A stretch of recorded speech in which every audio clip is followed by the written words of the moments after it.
မင်္ဂလာပါဒီနေ့တော့အိမ်မှာပဲအလွယ်တကူလှုပ်ရှားလို့ရတဲ့ကွတ်တီယိုတုံနည်းလေးအကြောင်းပြောပြပေးပါမယ်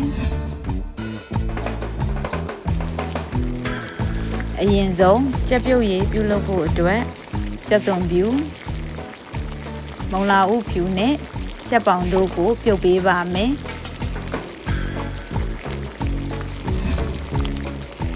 ရတာအတွက်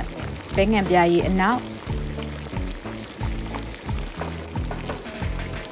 ဘဲငံပြားရည်အကြီးတကြားစာရတာမုတ်တို့ထည့်ပြီးပါဝင်ပစ္စည်းများနူးလာသည့်အထိတည်ထားပေးပါမယ်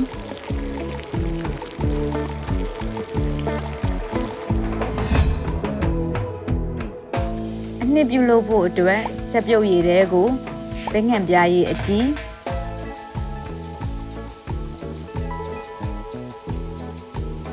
ဘဲငံပြားရည်အနောက်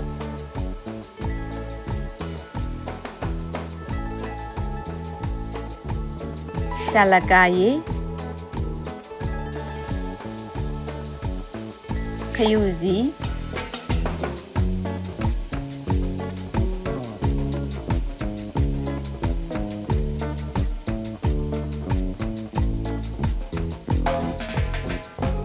တကြားရတာမုတ်မြုပ်တိအကျက်မုတ်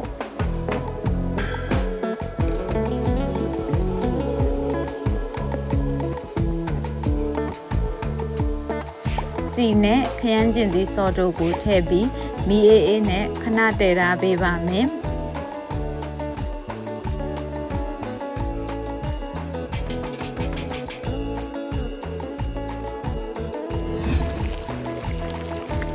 ကြက်ကြောလုံးများကိုပြုတ်ပေးထားပါ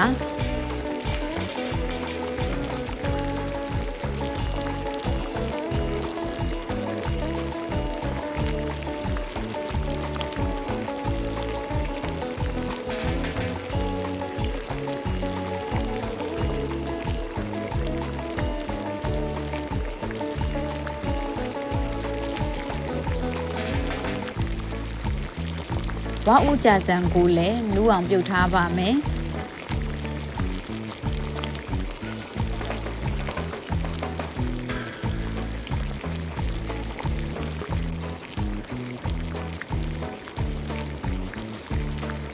ဟင်းသီးဟင်းရွက်စိမ့်စိမ့်လေးနဲ့စားခြင်းစပွဲဖြစ်စေဖို့ကစွန်းရွက်ပဲပင်ပေါက်တို့ကိုစားနှဲငယ်ထည့်ထားတဲ့ရင်နွေးထဲမှာခဏပြုတ်ပေးပါ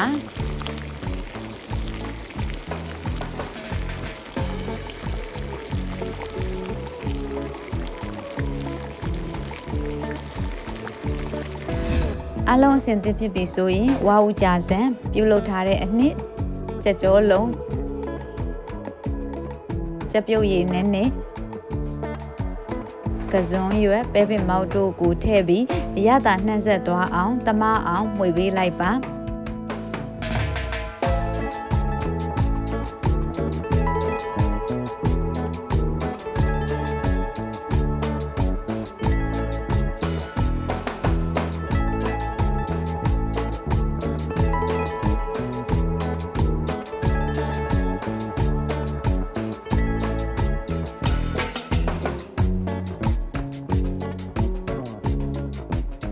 ခုဆိုရင်အိမ်မှာပဲအလွယ်တကူလှုပ်ရှားလို့ရတဲ့အရသာရှိတဲ့ကွတ်တီယိုတုပ်ကိုရရှိပါပြီ